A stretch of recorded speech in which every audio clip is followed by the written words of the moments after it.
Amber, this is Abby. Look, I think the country's trying to make sense of all of this. Take the politics out of it. If you have any moral compass, you realize there was an abuse of power that happened. What the conversation, it's not one a president should be having with a foreign leader. But how do you go from abuse of power to then it being a crime, it being unconstitutional and an impeachable offense? How do you make that jump? And are we there yet? Yeah, I don't think Democrats in the House need to even make that connection between a crime and something that's impeachable.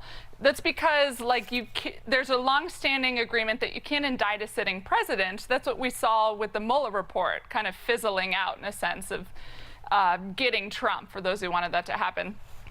Congress can impeach a president for whatever they want. They get to decide what high crimes and misdemeanors in the Constitution says.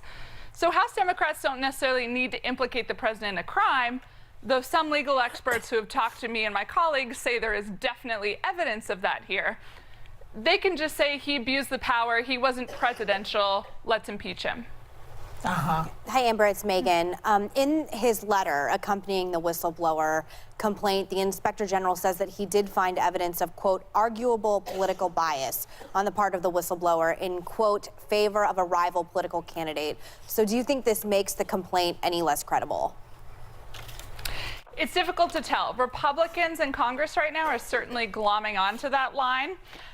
The problem is we don't know who this whistleblower is or isn't, and so it allows both sides to cast, whatever they want to see from this person. The anonymity, allows people to tell their own stories here of who this whistleblower might be. To sort of project political bias on who they are or they aren't?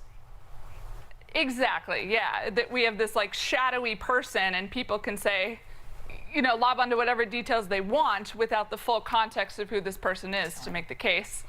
The intelligence chief talking for Congress today did say that he thought the whistleblower acted in good faith and followed all the laws for this complaint, for whatever that's worth. Okay, so Nancy Pelosi is keeping her impeachment inquiry narrow in scope.